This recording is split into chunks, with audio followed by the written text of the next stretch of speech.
The sharp scent of antiseptic is a tattoo you can never scrub off when you work in a hospital. No matter how hard I scoured my hands under burning water, that sterile smell clung like a phantom, a ghost of the brutal 12-hour shift I'd just endured at Pinewood General. Outside my rented cottage, the October wind sang through the surrounding pines, carrying the deep, loamy perfume of wet earth and rotting leaves.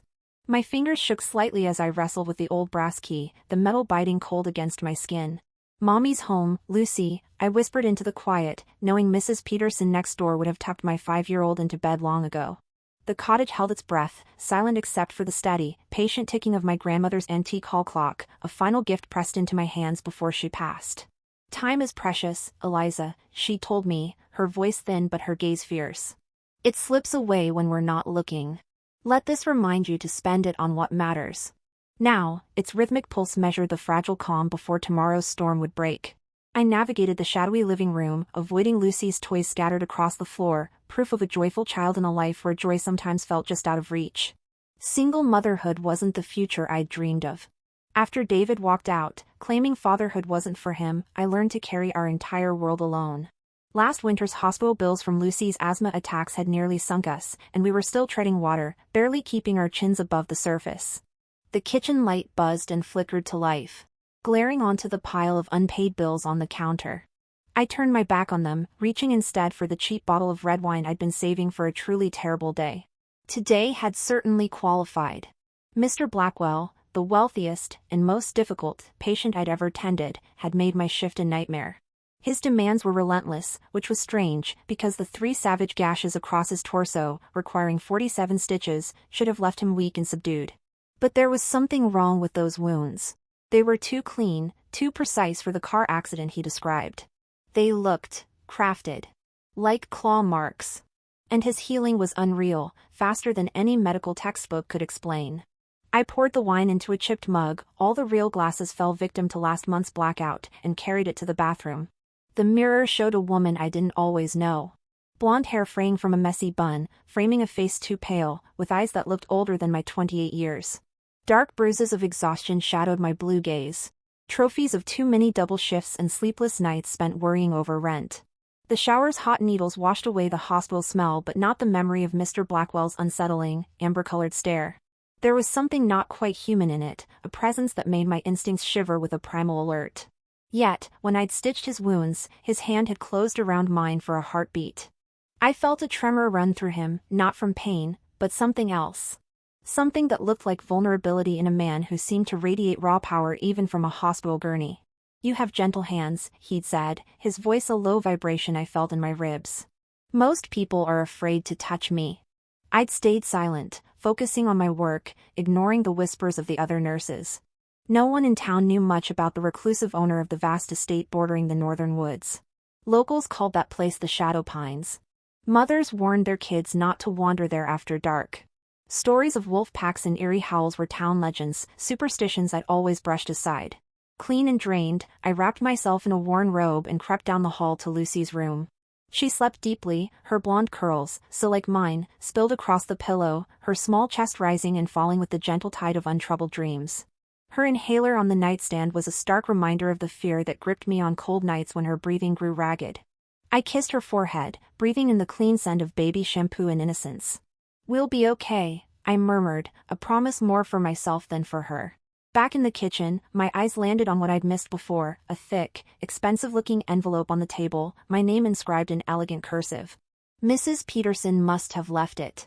Inside was a check that made my hands go cold, and a brief note. "For your exceptional care. The extra is for your discretion regarding the nature of my injuries.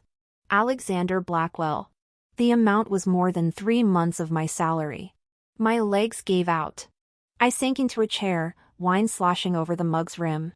This would cover Lucy's medical bills. Fix the leak in the roof, maybe even start a college fund. But the relief was instantly poisoned by a deep, creeping dread. No one gives away money like this without expecting something in return. What exactly was I being paid to forget? Sleep refused to come. My mind churned with questions about Alexander Blackwell and his impossible wounds. The wind rose around midnight, howling against the cottage eaves like something alive. Its lonely cry echoed the old tales of the Shadow Pines, and I pulled the blankets tighter. Just as exhaustion finally began to pull me under, a sharp, scraping sound jerked me back to wakefulness. Something was scratching at the back door. My heart thundered against my ribs as I slid from bed, gripping the baseball bat leaning against my dresser. The scratching came again, more urgent now, followed by a low, pained whine that sounded almost like a dog's. Just a stray, I told myself, but my hand trembled on the doorknob. When I opened the door, the porch light fell not on a stray dog, but on the largest wolf I had ever seen. Its fur was a void of jet black, and its eyes glowed with the same startling amber as Alexander Blackwell's. Dark, wet blood matted the fur along its flank, and as it lifted its gaze to mine, I saw no aggression, only a desperate, intelligent plea. I should have slammed the door shut. I should have called animal control. Instead, I found myself kneeling beside the massive creature, my nurse's instincts overriding fear. "You're hurt," I murmured, reaching out slowly. The wolf watched me, its body tense, but unmoving. As my fingers touched its fur, a shudder ran through its powerful frame. The wound was fresh, a bullet hole. Someone had shot this magnificent animal and left it to die. Anger surged through me, hot and fierce. "Let me help you," I said softly. And to my astonishment, the wolf limped inside when I stepped back, leaving bloody paw prints on my kitchen floor. What happened next defies all rational explanation. As I gathered first aid supplies, a strange glow filled the kitchen. When I turned back, the wolf was gone. In its place, naked and bleeding from a wound in his side, was Alexander Blackwell. I dropped the gauze, my mouth open in a silent scream. He raised a hand, his amber eyes pleading. "Please," he rasped. I had nowhere else to go. The world tilted sideways, reality unspooling like a loose thread. This couldn't be happening. Men didn't turn into wolves. Wolves didn't turn into men. Yet, the evidence stood before me, as impossible as it was undeniable. I couldn't finish the sentence. "Yes." His voice was strained with pain. "And now you know why I needed discretion about my injuries." My grandmother's clock ticked in the hallway, counting the seconds of this new impossible reality. I should have been terrified. Instead, a strange calm settled over me. The same focused clarity that guided me through emergencies in the hospital. "Sit down before you fall down," I said, gesturing to a kitchen chair. "And for God's sake, take this." I tossed him a dish towel to cover himself. As I cleaned and dressed his wound, a bullet had grazed his side. Serious for a human, but apparently less so for whatever he was. Questions tumbled through my mind. Yet I asked none of them, focusing instead on the task at hand, just as I had in the hospital. His skin was fever-hot beneath my fingers, his muscles tensing each time I touched him. "Why did you come to me?" I finally asked, securing the last piece of tape over the gauze. His amber eyes held mine, something ancient and wild swimming in their depths. "Your hands," he said simply. "They don't shake when you touch me, even knowing what I am." "And what exactly are you, Mr. Blackwell?" A smile touched his lips, transforming his severe features into something almost boyish. "Alexander, please. And I think you've already guessed. Werewolf sounds ridiculous out loud. We prefer the term shifter," he winced as he straightened. "And I'm not just any shifter. I'm the Alpha King of the Northern Territories, which makes the attempt on my life tonight an act of war." The casual way he spoke of territories and war sent a chill down my spine. "War? With whom?" "The Southern Pack has been encroaching on our lands for months. Tonight's attack confirms what we suspected. They're making their move for control." I shook my head, struggling to process this hidden world that had suddenly crashed into mine. "And what does any of this have to do with me and my daughter?" His expression darkened by helping me twice now. "You've inadvertently aligned yourself with the Northern Pack. In the eyes of my enemies, that makes you." He hesitated. "Makes me what?" "A target." The word hung in the air between us, heavy with implication. My thoughts flew to Lucy, sleeping peacefully down the hall, unaware that her mother had just entangled them in a supernatural war. "You need to leave," I said, my voice tight with sudden fear. "Now." Alexander rose, towering over me. Even wounded, he radiated power and authority. "It's too late for that, Eliza. They'll have tracked me here. My scent is all over your home now." "Then what do we do?" Panic clawed at my throat. "My pack is coming." They'll form a protective perimeter around your house until I can move you and your daughter to safety. Move us? I can't just leave. I have a job. Lucy has school. If you stay, you'll die. His bluntness silenced me. Both of you. A child's sleepy voice called from the hallway. Mommy, who are you talking to? Lucy stood in the doorway, rubbing her eyes, her favorite stuffed rabbit clutched to her chest. Her gaze moved from me to the half-naked stranger in our kitchen, confusion clouding her face. Before I could respond, the sound of howling split the night air. Not one wolf, but many, their voices rising in a chilling chorus that made the hair on my arms stand on end. Alexander moved to the window. His body tense. They're here, he said. Both packs. I gathered Lucy into my arms, my heart pounding so hard I was sure she could feel it. Both. He turned to me, his amber eyes glowing in the dim light. My wolves have come to protect what their king values. The southern pack has come to destroy it. The howling grew louder, surrounding the cottage like a closing fist. I peered out the window and felt my blood freeze. In the silver moonlight, pairs of glowing eyes, dozens of them, stared back from the treant. Some shifted restlessly, moving forward, only to be driven back by massive wolves with raised hackles guarding our perimeter. Lucy trembled in my arms. Mommy, there are monsters outside. Alexander knelt before us, his gaze gentle as it met my daughter's. Not monsters, little one. Guardians. They're here to keep you safe. Like angels? She asked. Her fear giving way to curiosity. A smile touched his lips, something like that. The sound of splintering wood came from the back of the house. Someone or something was breaking in. Alexander's expression hardened, his body tensing as he positioned himself between us and the hallway. Stay behind me, he ordered, his voice deepening to a growl. No matter what happens, no matter what you see, stay behind me. His body began to shimmer, that same strange glow I'd seen earlier enveloping him.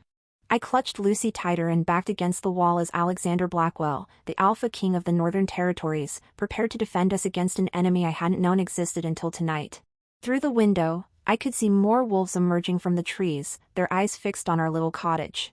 By morning, AH-100 red wolves would surround my house, half to protect us, half to tear us apart, and I had no idea which side would win. The transformation happened in an instant. One moment, Alexander stood before us, human despite his inhuman eyes. The next, the massive black wolf from earlier crouched in his place. Hackles raised and teeth bared in a silent snarl. Lucy gasped, her small body going rigid in my arms. But she didn't scream. Instead, she whispered with childlike wonder, "He's magic, Mommy." I had no time to process the impossibility unfolding in my kitchen. A crash echoed from the living room as the window shattered, followed by the heavy thud of something large landing on the hardwood floor. Alexander the wolf shot forward with frightening speed, disappearing into the darkness of the hallway. The sounds that followed would haunt my nightmares for months to come. Growls that no natural wolf could produce. The splintering of furniture, and beneath it all, a terrible wet tearing that I recognized from my years in the ER. The sound of flesh giving way. "Close your eyes, baby," I whispered, pressing Lucy's face against my shoulder as I backed us into the corner of the kitchen, my hand fumbling behind me for a weapon. My fingers closed around the handle of a cast iron skillet, a poor defense against supernatural predators.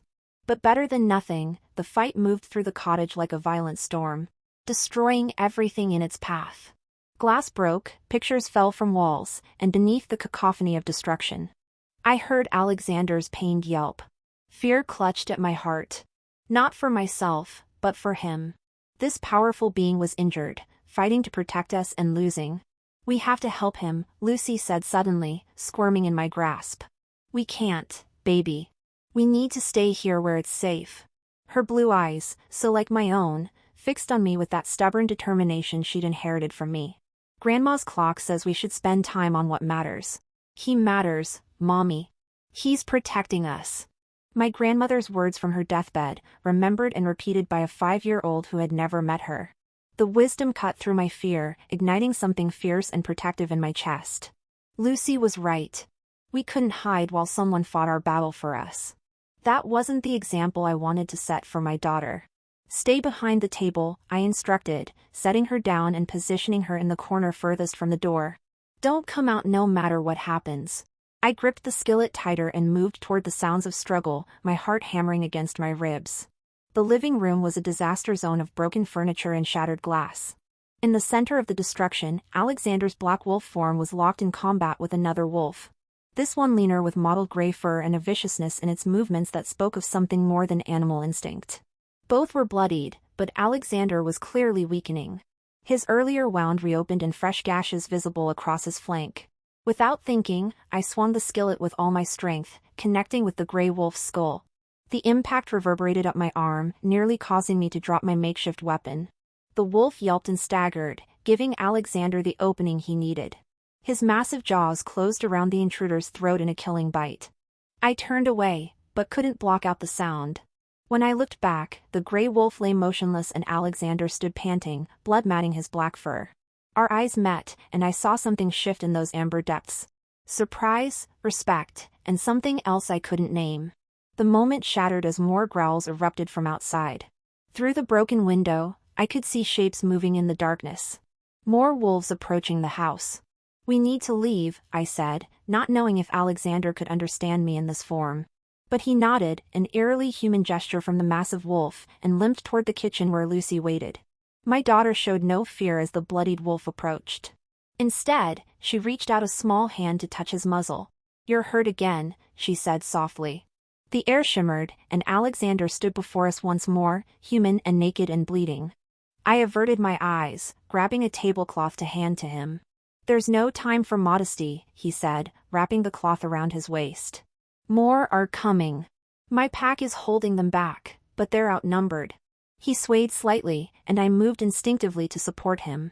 "You need medical attention," I said, my nurse's training taking over. "What I need is to get you both to safety."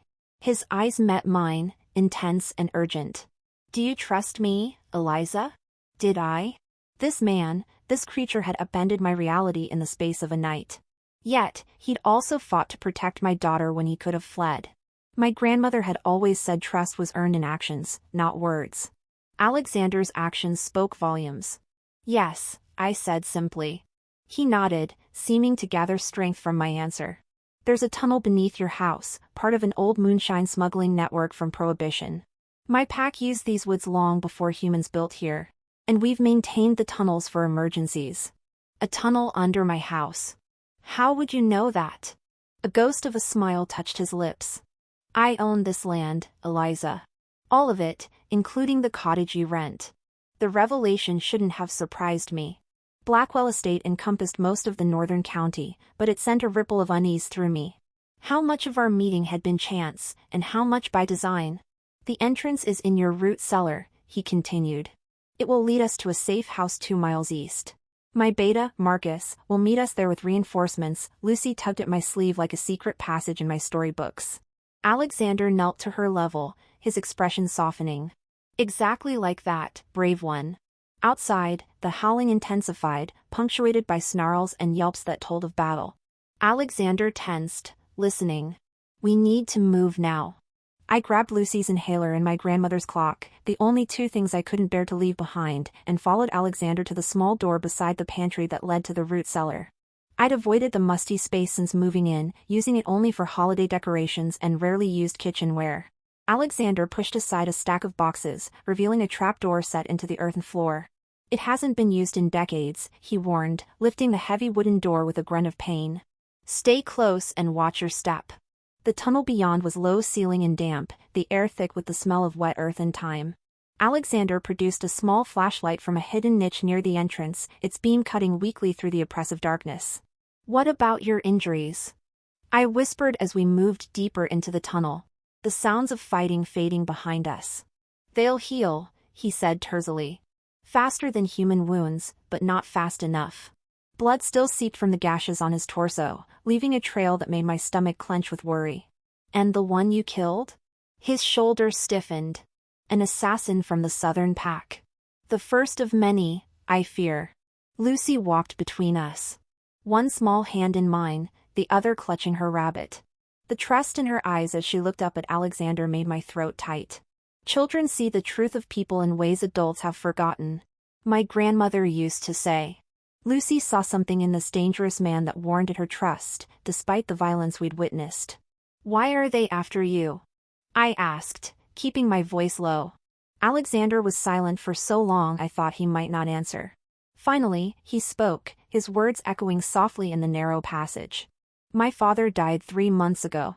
As his heir, I inherited leadership of the Northern Territories, the largest shifter domain in North America.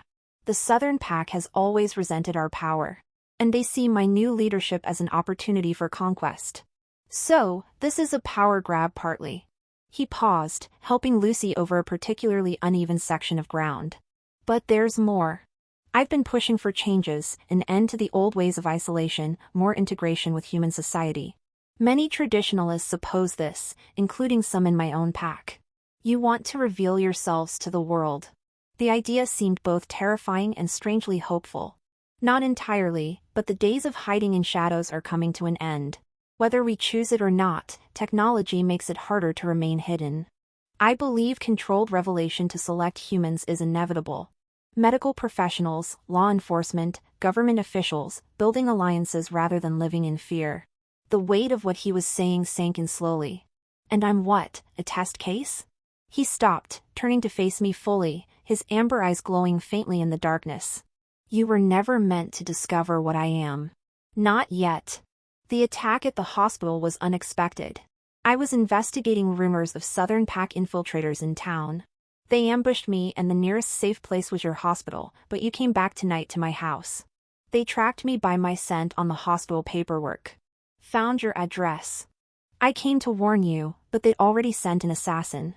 I was too late." Regret shadowed his features. "I've dragged you into a war you never asked for, and for that, I am truly sorry." The raw honesty in his voice caught me off guard. This powerful being, this alpha king, was apologizing to me. A struggling single mother he barely knew. "You saved our lives," I reminded him twice now. "And endangered them first," he sighed. A weary sound that seemed to carry the weight of his responsibilities. "I will get you somewhere safe, somewhere far from this conflict. You have my word." "And then what?" "We just start over somewhere new again." The bitterness in my voice surprised even me. After David left, I'd moved us 3 times before finding Pinewood. Each time rebuilding our lives from scratch. The thought of doing it again, of Lucy changing schools, of finding new work, of being alone in yet another strange place. It felt like more than I could bear. Alexander's expression softened. "I didn't say that was your only option, just that it's available if you want it.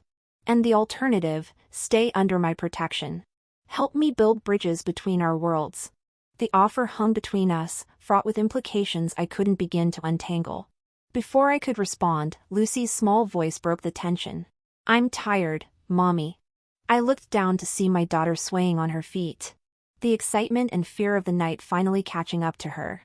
Without hesitation, Alexander scooped her up with his uninjured arm, wincing slightly, but holding her securely.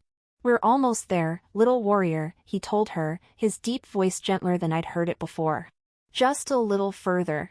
Lucy settled against his chest with the easy trust of childhood, her eyes already drooping. The sight of my daughter in the arms of this dangerous wounded man stirred something profound in my chest. A confusion of fear, gratitude, and something warmer I wasn't ready to name. We continued in silence, the tunnel gradually sloping upward.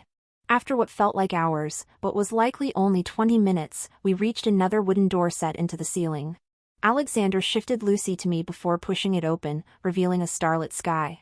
"We're outside the perimeter," he explained, lifting us one by one through the opening. "The safe house is just beyond those trees." We emerged into a small clearing surrounded by dense pine forest. The night air was sharp with the scent of coming frost, and I shivered in my thin pajamas. Without comment, Alexander removed the tablecloth from his waist and draped it around my shoulders, leaving himself completely exposed to the elements in my gaze. I kept my eyes carefully on his face, but not before registering the powerful build of a man who spent more time in his wolf form than most. The safe house turned out to be a rustic cabin nestled among the pines, its windows dark but welcoming. As we approached, the door opened to reveal a tall man with sharp features and watchful eyes. "My king," he said, bowing his head slightly. "We feared the worst." "Save the formalities, Marcus," Alexander replied. "We need medical supplies, food, and clothing. Marcus's gaze moved to me and Lucy, his expression unreadable. The human woman and her pup. They're why you went back. They're under my protection now. There was steel in Alexander's voice, a command rather than a statement. Treat them accordingly. The interior of the cabin was surprisingly comfortable. Clean and well furnished, with a fire already blazing in the stone hearth. Marcus disappeared into a back room, returning with medical supplies and clothing for all of us. The perimeter is secure, he reported as I tended to Alexander's wounds. 30 of our warriors are patrolling, but the southern pack has retreated for now. They lost 7 tonight, including their lead assassin. And our losses? Alexander asked, his jaw tight. Marcus's expression darkened. 3 dead, 5 more injured, 2 critically. The news hit Alexander visibly, his shoulders sagging under the weight of responsibility. Their names, Liam, Sophia, and young Caleb. A muscle worked in Alexander's jaw. Caleb was barely 20. His first moon was just last year. He closed his eyes briefly. Their sacrifices will not be forgotten. See that their families are cared for. I finished bandaging his wounds in silence, moved by the genuine grief I saw in his face. This was not a tyrant who sent his followers to die without care, but a leader who felt each loss personally. With Lucy settled on a small cot in the corner, sleeping soundly despite the night's horrors, I finally allowed exhaustion to overtake me. I sank onto the couch, the events of the past hours crashing over me in waves. You should rest, Alexander said, his voice gentle. You're safe here for now. For now, I repeated. But this isn't over, is it? He sat beside me, careful to maintain a respectful distance. No. The southern pack will regroup. And now they know my weakness. What weakness? His amber eyes met mine. Intense and unguarded. You, Eliza, you and your daughter. They've seen that I value human lives. Your lives specifically. In their eyes, that makes me unfit to lead. Because you showed compassion, because I risked everything to protect you. He leaned forward, his gaze holding mine. Do you know what they call you in the whispers already spreading through the packs? The woman who healed the king. There are ancient prophecies about humans who bridge our worlds, who bring change and chaos in equal measure. Some welcome such change. Others fear it enough to kill for it. A chill ran through me that had nothing to do with the night air. I'm just a nurse who did her job. Nothing more, are you? He reached out slowly, giving me time to pull away and brushed a strand of blonde hair from my face. You faced a shifter assassin with nothing but a kitchen skillet. You trusted a wounded wolf enough to bring him into your home, not once, but twice. There's something rare in you, Eliza, a courage that has nothing to do with physical strength. His touch lingered on my cheek, fever warm and surprisingly gentle for hands that could transform into lethal claws. Something electric passed between us, a recognition that transcended the strangeness of our circumstances. The moment shattered as the cabin door burst open. A young shifter stumbled in, blood streaming from a gash across his forehead. They're coming back, he gasped. All of them. The Southern Alpha himself is leading them. Marcus was on his feet instantly. How many? At least 100, maybe more. The young shifter's eyes were wide with fear. They say they won't leave without the human woman and her child. Alexander rose, his expression hardening into something ancient and terrible. Then they won't leave at all. He turned to me, and in his eyes, I saw not just the man, but the wolf, the predator, the protector, the king. Stay here with Lucy. No matter what you hear, no matter what happens. Do not leave this cabin. You can't fight them all, I protested, rising to stand before him. You're injured, outnumbered. This is my territory, he said simply. My people, my responsibility. He paused, something vulnerable flickering across his face. And now you and Lucy are my responsibility, too. Before I could respond, a howl split the night. Different from the others, deeper and more commanding. The sound raised the hair on my arms and sent a primal shiver down my spine. The Southern Alpha, Marcus said grimly. He's calling you out directly. Alexander moved to the door, his body already beginning to shimmer with the change. He looked back at me one last time, his amber eyes burning with fierce determination. I will come back for you, Eliza, he promised both of you. Then he was gone, the door closing behind him with a finality that felt like a physical blow. I moved to the window, watching as he strode into the clearing, his body glowing, shifting, transforming into the massive black wolf I was beginning to recognize. Around him, other wolves emerged from the trees, his pack gathering to their king. From the opposite treant, more wolves appeared. Lean, hungry shapes with eyes that gleamed with malice even from a distance. At their center prowled a wolf larger than any except Alexander, its fur silver in the moonlight. The two packs faced each other across the clearing, the air between them charged with ancient hatred and new bloodlust. Alexander and the silver wolf stepped forward, circling each other with teeth bared. The fight for dominance was about to begin, and I knew with sickening certainty that only one alpha would walk away. I gripped the windowsill, my heart pounding so hard I could barely breathe. In the space of a single night, my ordinary life had shattered, replaced by a reality where monsters were real, and the line between human and animal blurred, and somehow, impossibly, I found myself praying for the safety of a wolf. A wolf who had become in the chaos of violence and revelation something I wasn't ready to name but couldn't bear to lose. Block 3. The battle that unfolded in the moonlit clearing defied everything I thought I knew about the natural world. Alexander and the silver wolf, the southern alpha, moved with a speed and ferocity that blurred the line between combat and dance, their massive bodies colliding with forces that should have shattered bone around them. The two packs mirrored their leader, ears locked in dozens of individual struggles that transformed the peaceful forest into a theater of primal violence. I couldn't tear my eyes away even as I covered Lucy's cot with a blanket to ensure she wouldn't wake and witness the brutality outside. These weren't animals fighting, not entirely. There was strategy in their movements, coordinated attacks that spoke of intelligence directing the savagery. Alexander fought with the skill of someone who had spent decades honing his abilities, each movement precise despite his injuries. But the southern alpha was equally matched and fresh, where Alexander was wounded. As the battle wore on, I could see Alexander tiring, his reactions slowing fractionally. A vicious bite to his already injured side sent him staggering, and the silver wolf pressed his advantage, going for the killing strike at Alexander's throat. At the last moment, Alexander twisted away, but not quickly enough to avoid a deep gash across his shoulder. He stumbled, and for one heart-topping moment, I thought he would fall.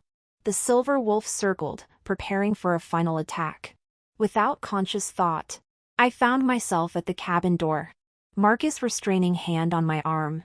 "You cannot interfere," he said, his voice low, but firm. "This is a battle of alphas. If anyone aids either combatant, it will invalidate the challenge and result in all-out war." "He's going to die," I whispered, my voice breaking. Marcus' grip tightened. "He is stronger than you know. Have faith in your king." "Your king." The words echoed strangely in my mind. Alexander wasn't my king. I was human, not part of this hidden world of packs and territories. Yet in the space of one night, my fate and Lucy's had become inextricably bound to his. Outside, the silver wolf lunged again. But this time, Alexander was ready. In a move too fast for my eyes to track, he twisted beneath the larger wolf's attack and caught him mid-leap, using the southern alpha's momentum to slam him to the ground. Before his opponent could recover, Alexander's jaws closed around the silver wolf's throat, not in a killing bite, but in the unmistakable hold of dominance. For several tenth seconds, the two wolves remained frozen in this tableau of power. Then slowly the silver wolf went limp, a whine of submission escaping his throat. Alexander held the position a moment longer before releasing him and stepping back, his posture regal despite his bleeding wounds. A ripple moved through both packs as the silver wolf rose, shook himself, and then to my astonishment lowered his head in submission before Alexander. One by one, the southern wolves followed suit, creating a circle of bowed heads around the victorious northern alpha. "It's over," Marcus breathed, relief evident in his voice. "He's won their submission without killing their alpha. Now they must honor the terms of challenge." "What terms?" "The northern territories remain under King Alexander's rule. The southern pack must withdraw and may not challenge again for 7 years. And he glanced at me.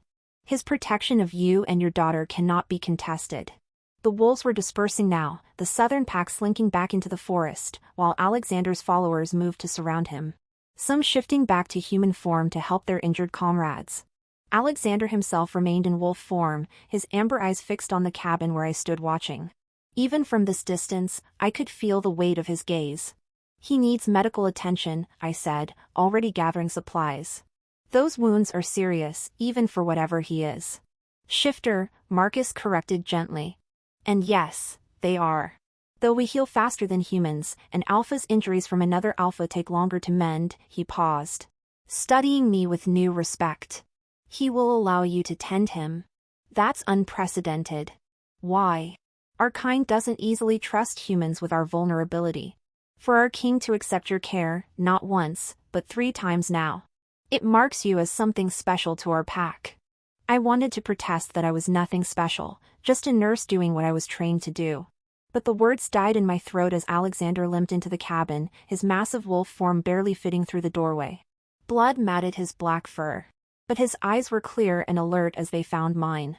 The air shimmered around him, and once again, the wolf gave way to the man. This time, I didn't look away. His body was a road map of tonight's battles. Fresh wounds layered over the barely healed injuries from the hospital. Each one a testament to what he'd endured to protect us. Despite this, he stood tall, his presence filling the small cabin with an authority that had nothing to do with his nakedness and everything to do with the power that radiated from him like heat from a flame. Marcus draped a blanket around his king's shoulders before slipping outside to coordinate the pack, leaving us alone, save for Lucy's sleeping form in the corner. You won, I said quietly, gesturing for him to sit on a wooden chair where I could tend his wounds for now. He winced as he sat, his voice rough with exertion. The Southern Alpha will honor the challenge. But this isn't the end, just a reprieve. I worked in silence for a while, cleaning gashes that would have killed a human man. His skin was unnaturally hot beneath my fingers. His muscles tensing with each touch, despite his obvious efforts to remain still. Does it hurt when I touch you? I asked, pausing with my hand hovering over a particularly deep wound. Yes, he admitted, but not from pain. Our eyes met, and the naked vulnerability in his gaze caught me off guard. This wasn't just the Alpha King or the dangerous shifter who had upended my life. This was a man carrying burdens I couldn't begin to comprehend, and wounds that went deeper than flesh. The stories never mentioned this part.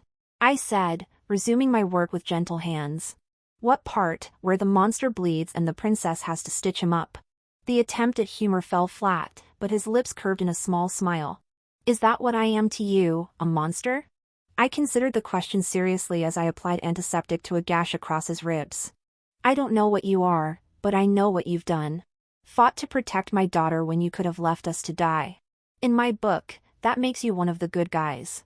Fangs and all. His smile widened, transforming his severe features. And are you the princess in this scenario? Hardly. I gestured to my disheveled appearance, still in my rumpled pajamas with my blonde hair tangled from our flight through the tunnel. More like the exhausted single mom who keeps getting pulled into fairy tales against her better judgment. Some would say fairy tales are just truths we've forgotten. He caught my hand as I finished bandaging his shoulder, his touch gentle but insistent. Thank you, Eliza, for your courage tonight, for your care, for not running when any sane human would have. The warmth of his skin against mine sent a current through my body that had nothing to do with fear. I pulled my hand away, suddenly aware of how close we were sitting. Of the intensity in his amber eyes. You should rest, I said, my voice steadier than I felt. Even supernatural healing needs time, I'm guessing, he nodded, but made no move to leave the chair. Your daughter. She slept through it all. I glanced at Lucy's cot where only her blonde curls were visible above the blanket. She's always been a heavy sleeper. One small mercy tonight. She's extraordinary, he said softly, like her mother. Most children would have been terrified by what she witnessed. Yet, she saw past the wolf to the protector. Children accept the impossible more easily than adults. We haven't yet taught them what's real and what isn't. And now, has tonight taught you to question what's real? I laughed softly, the sound edged with hysteria I'd been suppressing since a wolf turned into a man in my kitchen. Let's just say my definition of possible has expanded considerably. It will be dawn soon, he said, glancing toward the window where the sky was lightening almost imperceptibly. You should sleep while you can. Tomorrow we'll need to make decisions about your future. Lucy's future. He hesitated. Whether that future intersects with mine, the weight of what he was saying and what he wasn't saying hung between us. I was too exhausted, too overwhelmed to untangle the implications tonight. One apocalypse at a time, I murmured, moving to check on Lucy one last time before finding my own place to rest. Alexander watched me with those unnervingly perceptive eyes. The guest room is through that door. You'll be more comfortable there. The thought of a real bed was tempting, but I shook my head. I need to stay where I can see Lucy. I settled onto the couch, pulling a throw blanket over my legs. What about you? Where will you sleep? A shadow of something. Amusement. Tenderness crossed his face. My kind requires less rest than humans. I'll keep watch. Despite my exhaustion, sleep eluded me. Every time I closed my eyes, I saw wolves circling our cottage. Heard the terrible sounds of their fighting. Alexander sat in the chair across from me. His posture alert despite his injuries, his gaze alternating between the windows and my face. Ask, he said after a while, his voice low enough not to disturb Lucy. Whatever questions are keeping you awake. There were so many I hardly knew where to begin. How many of you are there? Shifters? Thousands scattered across the world in different territories. The northern pack alone has over 300 members. And you're all wolves? He shook his head. Wolf shifters are the most common in North America, but there are other types. Big cats, bears, even birds of prey in some regions. Each has its own culture, its own hierarchy. And you're their king? All of them?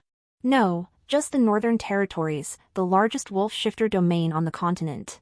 It spans from the Canadian border down through the state and west to the mountains. I tried to process the scale of what he was describing.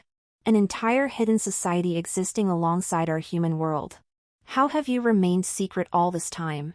Carefully, he said with a wry smile.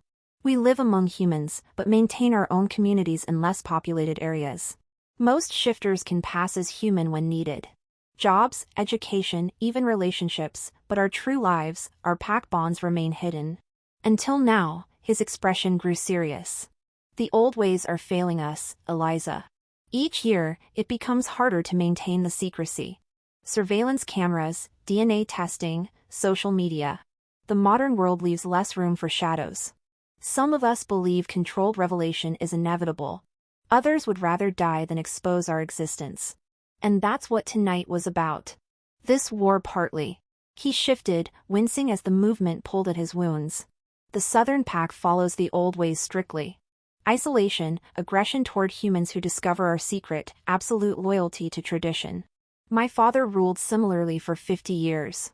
When I inherited leadership, I began pushing for gradual integration, starting with trusted humans in key positions. Like nurses in small-town hospitals, his smile returned briefly, not intentionally, but yes, people like you, those who might bridge our worlds if given the chance. And the southern pack would rather kill me and Lucy than let that happen. They see you as symbols of a change they fear, his voice hardened. But they will not touch you. I've claimed you under my protection, and tonight's victory reinforces that claim. The possessive edge to his words should have alarmed me. Instead, I felt a strange sense of security. This powerful being had placed himself between danger and my daughter, had bled for our safety. There were worse allies to have in a world suddenly filled with monsters. What happens when we leave this cabin? I asked, the practical concerns of our situation reasserting themselves. Our home is destroyed. Lucy's school, my job. All can be restored, he said simply. My resources are considerable. Your home will be rebuilt better than before. Your position at the hospital is secure. I own that, too. You own the hospital? I sat up straighter, pieces clicking into place. Blackwell Medical Center. Of course, among other things, my family has accumulated wealth over generations. It facilitates our ability to move in human society while maintaining our independence. So, you're not just a wolf king, you're a corporate one, too. He laughed, the sound rich and unexpected. Something like that. Though I prefer the pack to the boardroom, wolves are more straightforward in their ambitions. A comfortable silence fell between us, broken only by the soft pop of embers in the fireplace and Lucy's steady breathing. Dawn was coming, pale light seeping through the windows. What will you tell her? Alexander asked eventually, nodding toward my sleeping daughter. About tonight? I'd been wondering the same thing. How do you explain to a 5-year-old that the monsters in her storybooks are real, but not all monsters are villains? The truth, I decided, or some version of it. She already saw you change. Trying to convince her it was a dream would only confuse her. She's lucky to have a mother who respects her enough for honesty. The simple observation touched me more deeply than I expected. After David left, I'd struggled not just with single parenthood, but with the constant second-guessing. Was I doing enough? Giving enough? Being enough for the small person who depended entirely on me? I'm not always sure I'm doing the right thing, I admitted. Especially now when the right thing isn't exactly covered in parenting books. Chapter 10. When your daughter's new friend turns into a wolf, he suggested with mock seriousness. I laughed despite myself, the tension of the night finally breaking. Exactly. Somewhere between potty training and college applications. His answering smile faded as he leaned forward, his expression growing serious again. Eliza, there's something I need to tell you about why the Southern Pack might have targeted me specifically beyond the territorial dispute. The change in his tone sent a chill through me. What is it? Shifter society has prophecies. Old stories passed down through generations. One speaks of an alpha who would bridge the gap between humans and shifters, bringing a new era of coexistence. This alpha would be known by 3 signs. He would survive a mortal wound with the help of a human healer. He would spare his greatest enemy in battle. And he stopped abruptly. Would what? Alexander's gaze was intense, almost burning. He would take a human mate, a woman with healing hands and a heart strong enough to stand between worlds. The implication hung in the air between us, heavy with possibility. And you think that's me? I think prophecies are often self-fulfilling, he said carefully. But I also think there has been something between us from the moment you stitched my wounds without flinching. Something neither of us expected. My heart raced and I found myself unable to look away from his amber eyes. I barely know you. You know the most important parts, he countered. You've seen me at my most vulnerable and my most dangerous. You know what I am willing to fight for, to die for. Can most humans say they know even that much about the people they love? Love. The word fell between us like a stone in still water, ripples expanding outward. It was too soon, too impossible, too everything. And yet, I couldn't deny the pull I felt toward this man who was not entirely a man. This king of a world I hadn't known existed until tonight. I have a daughter to think about, I said, my voice barely above a whisper. I know. And she would be as protected as you, as cherished. My pack would become her pack. Dozens of defenders, teachers, friends. His expression softened. I've seen how you struggle, Eliza. How hard you work to give her everything on your own. You wouldn't have to do it alone anymore. The promise in those words. Not just safety, but belonging. Not just protection, but partnership, touched a loneliness in me I'd tried to ignore since David walked out. Still, caution held me back. This is a lot to process. I mean, of course, he nodded, respect in his eyes. I don't expect an answer now or even soon. I only wanted you to understand why the Southern Pack sees you as so significant, and why I do, too, though for very different reasons before I could respond. A soft sound from the corner drew our attention. Lucy was sitting up, rubbing her eyes sleepily. Mommy, is it morning? I moved to her side, smoothing her tangled blonde curls. Almost, baby. Did you sleep okay? She nodded. Then her gaze moved past me to Alexander. Her eyes widened as memory returned. You're the wolf man, she said with the direct simplicity of childhood. The one who saved us from the bad wolves. Alexander smiled, the expression transforming his severe features into something gentle. That's right. My name is Alexander. Are you still hurt? She asked, eyeing the bandages visible above the blanket around his shoulders.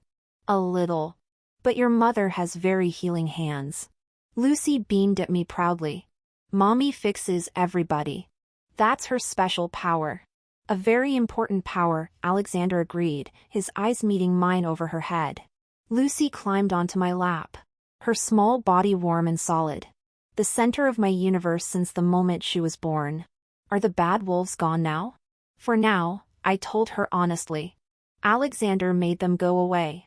She considered this, her young face serious. But they might come back. They might, Alexander answered, matching her directness. But I promise they won't hurt you or your mother. My pack, my family will make sure of it.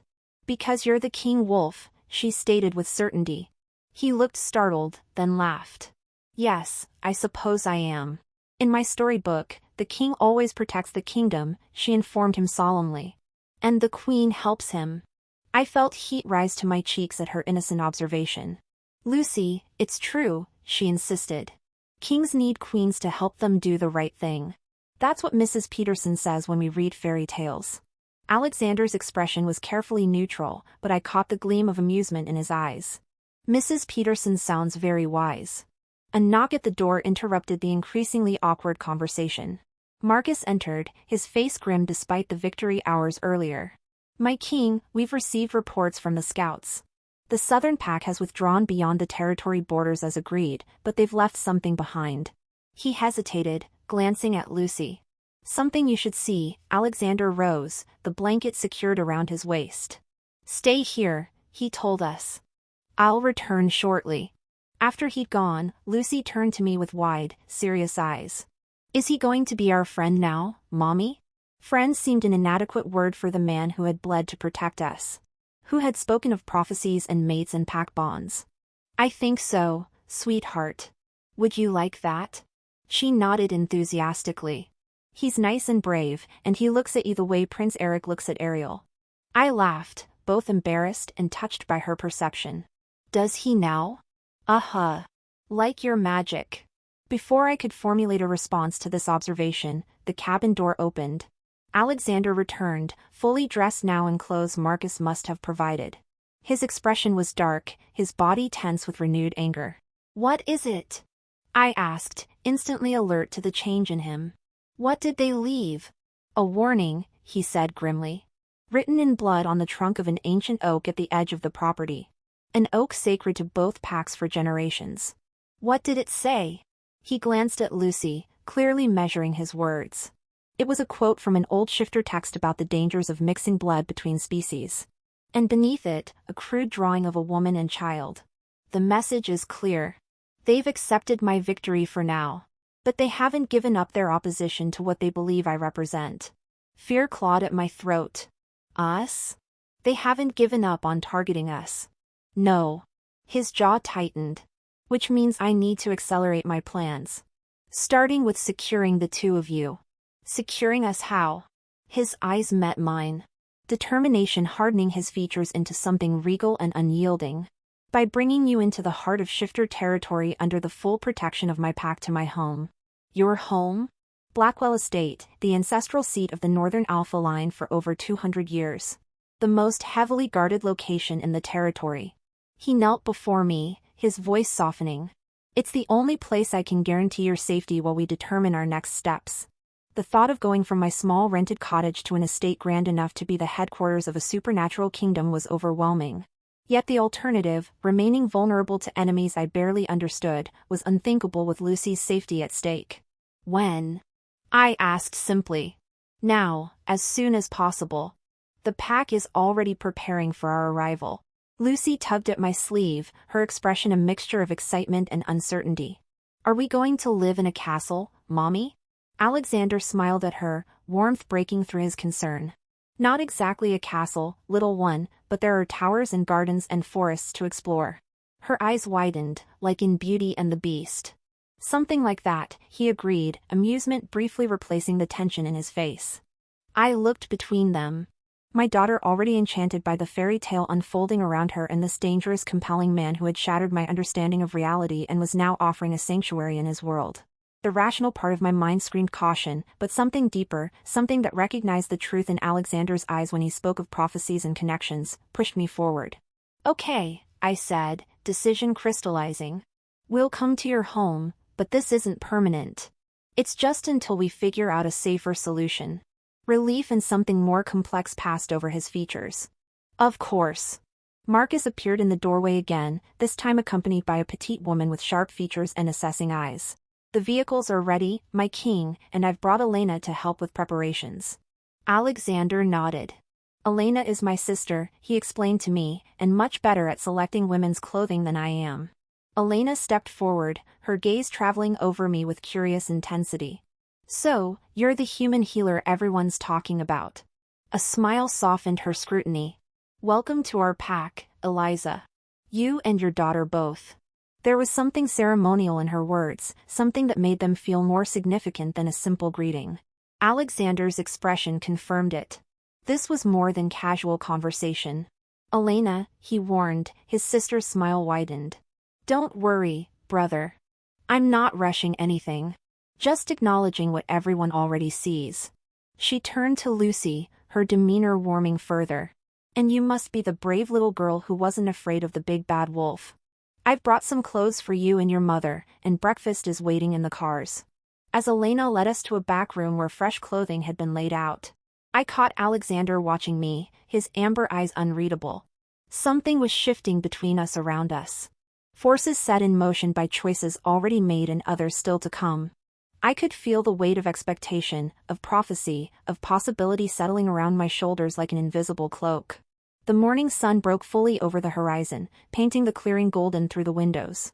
A new day in a world forever changed. Lucy's small hand slipped into mine, warm and trusting. "It's going to be an adventure, Mommy," she whispered excitedly, looking into Alexander's eyes across the room at the promise and the danger they held in equal measure. I could only agree. "Yes, baby. It certainly is." Blackwell Estate materialized through the morning mist like something from another century. A sprawling stone manor with ivy-covered walls and towering windows that caught the early sunlight. As our caravan of black SUVs approached through row-iron gates, I felt Lucy press her face against the window, her breath fogging the glass. "It really is a castle," she whispered in awe.